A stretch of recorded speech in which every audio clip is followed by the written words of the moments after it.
انصاف کی بات بولے، ظلم کی ناانصافی کی بات نہ بولے. کیوں؟ اللہ کا حکم ہے کہ انصاف کرو. ان اللہ یامر بالعدل.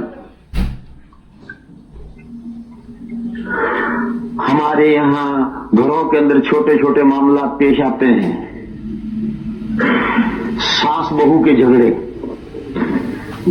ساس بہو کے جھگڑے گھروں میں پیش آتے رہتے ہیں. انسان ہے، معاشرے باتیں. اب آدمی ہے، ایک تو لڑکا ہے، ایک باپ ہے. اب ساس اور بہو لڑ رہے ہیں. اس میں بھول کس کی ہے، غلطی کس کی ہے، کس کو دبانے کی بات ہے، کس کو کہنے کی بات ہے؟ لڑکا اپنی بیوی کی رسی کھینچے گا اور باپ اپنی بیوی کی رسی کھینچے گا. یہی تو ہوتا ہے دنیا میں. باپ اپنی بیوی کی رسی کھینچے گا، لڑکا اپنی بیوی کی رسی کھینچے گا. انصاف نہ یہ کرے گا، نہ انصاف یہ کرے گا. اللہ کا حکم ہے انصاف کرو.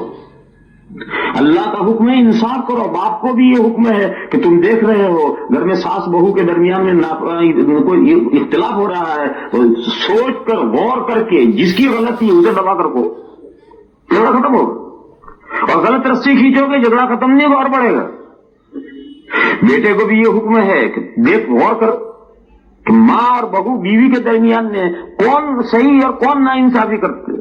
تو جو ناانصافی جس کی ہے اس کو بتا کہ بھائی ناانصافی ہے، اور ناانصافی کا ساتھ مت دے، انصاف کر.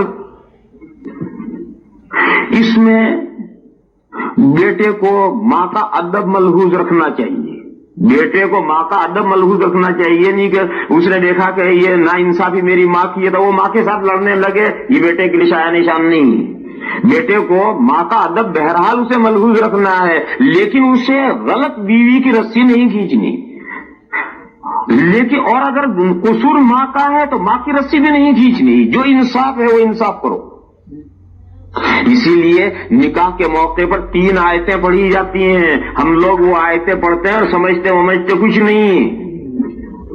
اس نکاح کے موقع پر جو 3 آیتیں پڑھی جاتی ہیں ان میں نکاح کے سلسلے کی بہت اہم ہدایات دی جاتی ہیں. مگر ہماری بدقسمتی یہ ہے کہ ہم قرآن کریم کو سمجھتے نہیں ہیں اور سمجھنا چاہتے بھی نہیں. ورنہ 5 سال کے اندر دنیا کی ہر لینگویج اپنی دنیا کی ضرورت کے لیے آدمی سیکھ لیتا ہے. دنیا کی کوئی لینگویج ہو اپنی دنیا کی ضرورت کے لیے 5 سال میں سیکھ لیتا ہے. اور 100 سال بھی زندہ رہے تو قرآن نہیں سمجھ سکتا. کیوں؟ اسے سمجھنا ہی نہیں. تو ہماری بدقسمتی ہے کہ ہم ان ہدایات کو نہیں سمجھتے. ہم نے ایک رسم کے طور پر خطبہ پڑھ کر وہ 3 آیتیں پڑھ لی، حالانکہ ان 3 آیتوں میں نکاح کے سلسلے کی بہت اہم ہدایات دی جاتی ہیں. ان میں ایک آیت پڑھی جاتی ہے، یا ایھا الذین آمنوا اتقوا اللہ وقولوا قولا سدیدا. اے وہ لوگوں جو ایمان لائے ہو، اللہ سے ڈرو اور درست بات کہو. یہ وہ درست بات. اگر اس ہدایت کو ملحوظ رکھ لیں گھر کے اندر ہر آدمی تو کوئی فیملی پرابلم پیدا ہی نہ ہو. فیملی پرابلم پیدا ہی وہیں سے ہوتا ہے جب نادرست باتیں شروع ہو جاتی ہیں. یا تو خسر نادرست بات کر رہا ہے، یا بیٹا نادرست بات کر رہا ہے. اختلاف ساس بہو میں ہے. اب اس ساس بہو کے مسئلے کو اس کو حل کون کرے گا؟ یا تو خسر نادرست بات کہہ رہا ہے یا بیٹا نادرست بات کہہ رہا ہے. جھگڑا بڑھتا چلا جاتا ہے. بیٹا اور بہو میں لڑائی ہو رہی ہے. بیٹا اور بہو میں لڑائی ہو رہی ہے. اس میں ماں باپ کا یہ فریضہ ہے، ماں باپ کا یہ فریضہ ہے کہ وہ توجہ رکھیں، غور کر کے جو انصاف کی بات ہے وہ کہیں. اگر اس میں نا انصافی کی بات کہیں گے جھگڑا بڑھتا چلا جائے گا، اور جب جھگڑا بڑھتا بڑھتا طلاق پر نوبت پہنچے گی. تو یہ ہدایت دی جاتی ہے کہ اے وہ لوگوں جو ایمان لائے ہو، اللہ سے ڈرو اور درست بات کو. وقولوا قولا سدیدا. اور فائدہ بتلا ہے، یصلح لکم اعمالکم. درست بات کہو گے تو اللہ تمہارے کاموں کو سنوار دیں گے. ویغفر لکم ذنوبکم. اور تھوڑی بہت جو کوتاہیاں ہو گئی ان سے اللہ معاف کر دیں گے. کتنا بڑا فائدہ ہے. مگر ہم اس ہدایت کو سمجھتے ہی نہیں. اور یہ تو دنیا میں جھگڑے تو ہوتے ہی ہیں، کوئی معاشرہ اس سے بچتا نہیں ہے، مگر اس جھگڑے کو قابو میں کرنا، انصاف قابو میں کرتا ہے، ظلم قابو میں نہیں کر سکتا، نہ انصافی قابو میں نہیں کر سکتی۔ دو لطیفے سنا ایسے بکواس ہیں لیکن مجلس کا مزہ بدلنے کے لیے۔ یہ یورپ کا، لندن کا، برٹش کا مشہور شاعر گزرا ہے، ڈرامہ نویس شیکسپیئر۔ اس کا قول میں نے ایک جگہ پر پڑھا، اس نے کہا کہ دنیا میں سب سے زیادہ خوش نصیب عورت حضرت حوا تھی، دادی حوا۔ اس نے کہا کہ دنیا میں سب سے زیادہ خوش نصیب عورت دادی حوا تھی۔ تو اس لوگوں نے پوچھا کیوں؟ کہا ان کی ساس نہیں تھی۔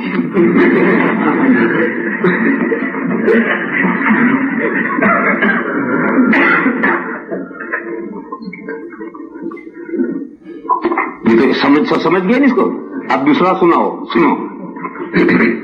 ہمارے یہاں اردو میں مسئلہ ہے کہ میں بہو بنی تو ساس اچھی نہیں ملی، اور میں ساس بنی تو بہو اچھی نہیں ملی۔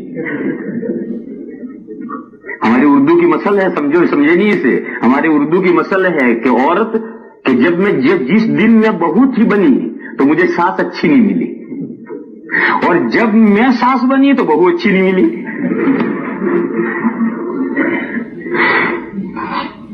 پہلے مقولے سے معلوم ہوا کہ ساری فساد کی جڑ ساس ہے، دوسرے مقولے سے معلوم ہوا کہ نہیں، سارے فساد کی جڑ یہ بہو ہے۔ وہ جس دن بہو تھی اس وقت بھی جھگڑے تھے، کیوں؟ اس کی ساس اچھی نہیں تھی۔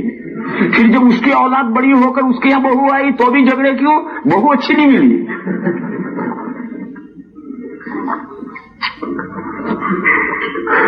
تو یہ سب تو ایسے بکواس ہے لوگوں کے، لیکن دنیا میں سب ہو رہا ہے۔ قرآن حدیث نے یہ بتایا کہ یہ پرابلمز ہیں، فیملی پرابلمز، اس پر قابو پا سکتے ہو انصاف کے ذریعے سے، نا انصافی کے ذریعے سے اس پر قابو نہیں پا سکتے ہو۔ انصاف کرو، اللہ کا حکم ہے انصاف کرو۔ یہ میں چھوٹی چھوٹی مثالیں دے رہا ہوں۔ باس نوکر کی کوئی مثال لے لو، باس نوکر کی، سیٹھ اور نوکر کی مثال لے لو۔ سیٹھ اور نوکر کے درمیان میں شاندار معاملے کب رہیں گے؟ جو انصاف ہو۔ اور سیٹھ نوکر کا انصاف بتاؤں کیسے ہوتا ہے؟ جب حضرت فاروق اعظم رضی اللہ تعالی عنہ پہلی مرتبہ شام تشریف لے گئے ہیں تو حضرت کے پاس سواری میں ایک اونٹ تھا فقط، اور مدینہ سے شام تک ایک اونٹ پر سفر کیا ہے، اور مسافر دو تھے، ایک حضرت تھے اور ایک حضرت کا غلام تھا۔ دیکھو اب سفر کی شان سے ہوتا ہے، اونٹ پر دو آدمی بیٹھ سکتے ہیں، آگے حضرت عمر بیٹھتے، پیچھے غلام بیٹھتا۔ حضرت نے فرمایا نہیں، یہ اونٹ کے ساتھ نا انصافی ہے۔ مدینہ سے شام تک اونٹ بیچارہ دو آدمیوں کا بوجھ اٹھائے چلا جائے، اور ہم اچھے خاصے موٹے مست ٹنڈے ہیں اور ہم پیدل چل سکتے ہیں، ہم نے چلے، اونٹ پر دونوں بیٹھے ہوئے ہیں، یہ اونٹ کے ساتھ نا انصافی۔ حضرت نے فرمایا دونوں نہیں بیٹھیں گے، ایک بیٹھے گا اونٹ پر۔ دیکھو اونٹ کے ساتھ انصاف دیکھو کیسے ہو رہا ہے۔ اور طے ہوا کہ 5 مائل حضرت عمر بیٹھیں گے اور غلام رسی پکڑ کے چلے گا۔ پھر جب 5 مائل پورے ہوں گے تو اب غلام اوپر بیٹھے گا اور حضرت عمر رسی پکڑ کے 5 مائل چلیں گے۔ اسی طرح سے مدینہ سے شام تک گئے ہیں دو باس اور غلام، دونوں ساتھ نہیں بیٹھے، حالانکہ اونٹ پر دو آدمی بیٹھتے ہیں، لیکن اونٹ پر میل 2 میل 5 میل جانا ہو، بس سفر ختم تو دونوں آدمی بیٹھ جائے تو کوئی حرج نہیں۔ لیکن مدینہ سے شام تک کا اتنا لمبا سفر، اور اتنے لمبے سفر پر اونٹ پر دو آدمیوں کا بوجھ لاد دینا، جبکہ دونوں آدمی توانا طاقتور ہیں، چل سکتے ہیں، اور کیوں نہ چلیں، اونٹ پر اتنا بوجھ کیوں لا دیں؟ تو پہلا تو انہوں نے انصاف اونٹ کے ساتھ کیا کہ سارا بوجھ تجھ پر نہیں لا دیں گے، ایک آدمی تجھ پر بیٹھے گا، دو نہیں بیٹھیں گے۔ پھر جو ایک بیٹھے گا تو جتنی دیر حضرت عمر بیٹھیں گے اور یہ چلے گا، اتنی دیر یہ بیٹھے گا اور یہ چلیں گے۔ چلتے گئے چلتے گئے چلتے گئے، پہلے تو غلام نے بتھیرا انکار کیا، لیکن حضرت کا مزاج تھا، اس لیے غلام نے خواہی نہ خواہی مان لیا۔ لیکن عجیب و غریب یہ بات صورتحال پیش آئی کہ جب شام میں بیت المقدس کے قریب پہنچے تو باری غلام کے بیٹھنے کی تھی اور حضرت عمر کے رسی پکڑ کے چلنے کی تھی. عجیب و غریب منظر پیش آیا. اچھا جا کیوں رہے ہیں یہ بھی سنو. جب حضرت ابو عبیدہ بن الجراح رضی اللہ تعالی عنہ نے بیت المقدس کا فلسطین کا چاروں طرف سے محاصرہ کیا، قلعہ تھا بڑا مضبوط، کئی دن تک جنگ ہوتی رہی مگر قلعہ فتح نہیں ہوا. تو اندر جو مذہبی لوگ تھے، چونکہ تو مذہبی مقام تھا بہت بڑا، تو اندر کے جو مذہبی پادری تھے ان پادریوں نے امیر لشکر جنرل کے پاس میں یہ بات کہلائی کہ ہمارا تمہارا لڑنا بیکار ہے. اس شہر کو جو فتح کرنے والا ہے اسے ہم جانتے ہیں، وہی شہر کو فتح کر سکتا ہے، دوسرا کوئی شہر کو فتح نہیں کر سکتا. اگر تم 100 سال بھی لڑو گے تو فتح نہیں کر سکتے.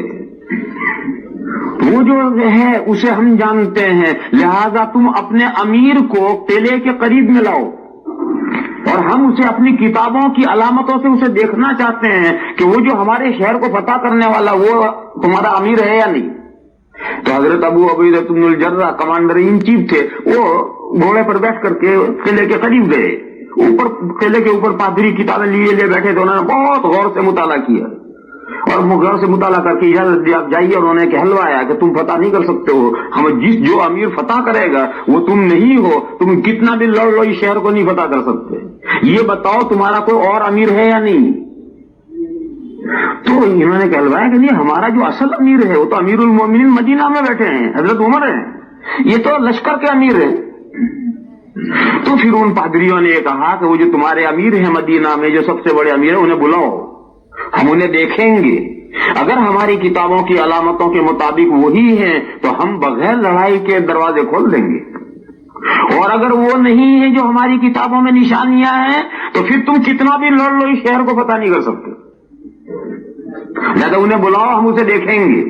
چنانچہ کمانڈر ان چیف نے آدمی بھیجا وہاں اور حضرت عمر سے درخواست کی کہ حضرت یہ صورتحال پیش آئی، آپ تشریف لائی. تو حضرت عمر اس لیے تشریف لا رہے ہیں تاکہ یہ دیکھیں. اب اتفاق ایسا کہ جب یہ بیت المقدس کے قریب پہنچنا ہے تو باری ہے حضرت عمر کے چلنے کی اور غلام کے اونٹ پر بیٹھنے کی. عجیب و غریب نازک صورتحال پیش آ گئی. غلام نے ہاتھ جوڑے، بتیری منت سماجت کی اور یہ کہا کہ حضرت اب میرا بیٹھنا اور آپ کا چلنا یہ بہت نامناسب بات ہے، اب تھوڑی سی بات ہے، آپ تشریف رکھے میں چلوں. فرمایا تو مجھ سے زیادہ کوئی طاقتور تھوڑی ہی ہے اور میں تجھ سے زیادہ کمزور تھوڑی ہوں. میں تجھ سے کمزور ہوتا تو اوپر بیٹھتا اور تو مجھ سے طاقتور ہوتا تو چلتا. تیری اور میری طاقت ایک جیسی ہے، ذرا تو اپنی باری پر اوپر بیٹھ، میں اپنا نکل پکڑ کے چلوں گا. چنانچہ نکیل پکڑ کر چلتے چلتے چلتے چلتے چلتے جب قلعے کے قریب پہنچے ہیں تو اوپر سے تیار بیٹھے تھے، تو انہوں نے اوپر سے صرف اتنا ہی پوچھا، غور کر کے دیکھا منظر اور یہ کہا کہ تم دو میں سے امیر کون ہے، اونٹ پر بیٹھا ہوا یا نیچے نکیل پکڑا ہوا؟ تو بتایا گیا کہ یہ نکیل پکڑ کے جو چل رہے ہیں یہ امیر المومنین ہیں. انہوں نے اسی وقت قلعے کے سب دروازے کھلوائے، بیت المقدس کے تمام دروازے انہوں نے اسی وقت کھلوا دیے ہیں اور کوئی جنگ وہاں نہیں ہوئی. انہوں نے کہا کہ یہی امیر ہے جو ہمارے بیت اس شہر کو فتح کرے گا. اور حضرت عمر اسی حال میں اندر تشریف لے گئے ہیں اور اندر جو ان کا سب سے بڑا چرچ تھا اس چرچ پر پہنچے چلتے چلتے تو نماز کا وقت ہوا.